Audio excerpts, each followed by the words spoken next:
These aren't clouds, they aren't coral, and they aren't forests, even though that's exactly what they look like. Each one of those fingers pointing upward is its own world, and nobody is quite sure why they exist.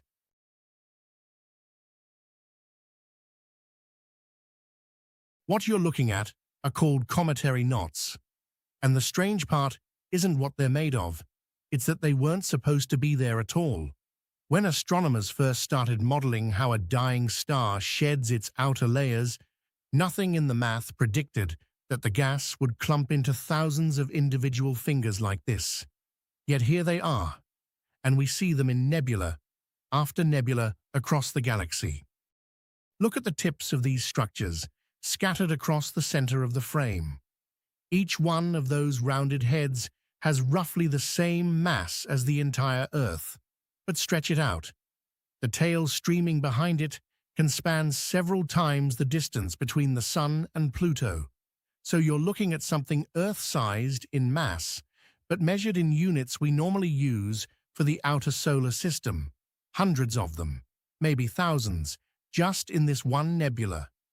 The Helix Nebula alone is thought to contain over 40,000 of these knots.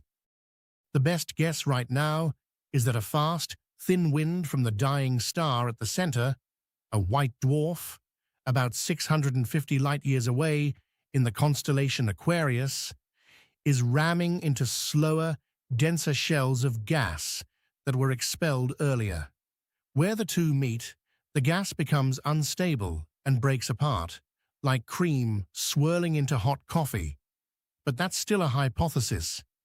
The exact trigger for why the gas fragments into these shapes, rather than some other shape, is genuinely unsettled science. A star runs out of fuel. It breathes out its outer layers. And somehow, in that slow catastrophe, matter organizes itself into tens of thousands of neat little fingers, each one bigger than our entire solar system, each one pointing back toward the thing that made it. We don't know why neat. We don't know why fingers.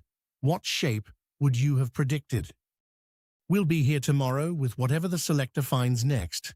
Subscribe so you don't miss it.